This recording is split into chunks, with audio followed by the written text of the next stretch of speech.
সাল্লাম অনেক হাদিস বলছেন।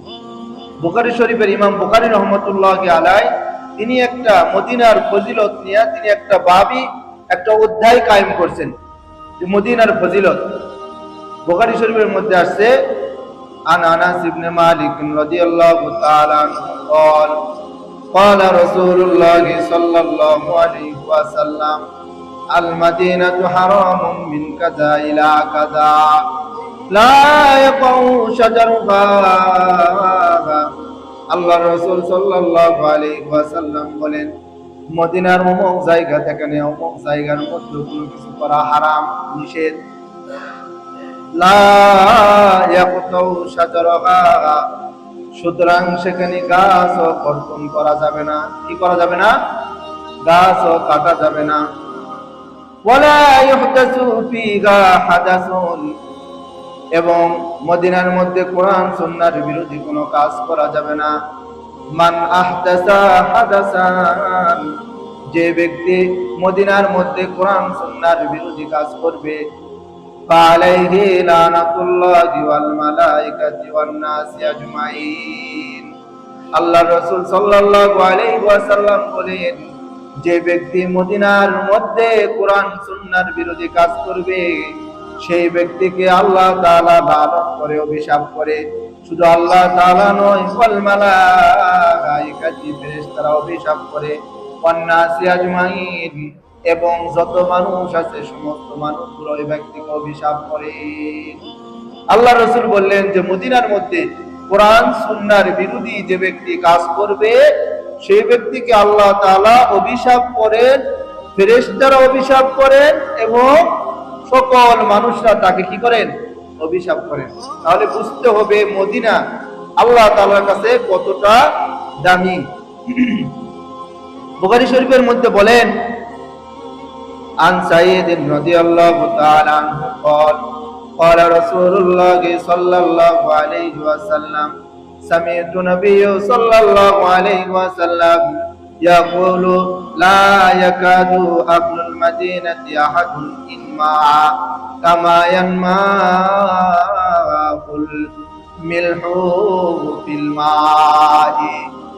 রাসূলুল্লাহ সাল্লাল্লাহু আলাইহি ওয়াসাল্লাম বলেন যে ব্যক্তি মদিনার বিরোধিতা করবে, তার বিরোধিতা করবে, মদিনার বিরোধিতা করবে, মদিনার সঙ্গে দুশমনি রাখবে, আল্লাহ তাআলা সেই ব্যক্তিকে এমন ভাবে ধ্বংস করবে যেরকম লবণের মধ্যে পানি পড়ার কারণে সমস্ত লবণ কি হয়ে যায়, লবণের মধ্যে পানি পড়ার কারণে সমস্ত লবণগুলো পানি হয়ে যায়, সেই ব্যক্তিকে আল্লাহ তাআলা এভাবে ধ্বংস করে দিবেন। বুঝলেন? কথা বুঝেন যে মদিনার সঙ্গে যে ব্যক্তি দুশমনি রাখবে, মদিনার সঙ্গে যারা দুশমনি করবে বা মদিনার খারাপ কিছু করার চেষ্টা করবে, আল্লাহ রাসূল বললেন লবণের মধ্যে পানি পড়লে যেরকম কি হয়, লবণ পানি হয়ে যায়, ওই ব্যক্তিকে আল্লাহ এরকম করে কি করে দিবে? ধ্বংস করে দিবে।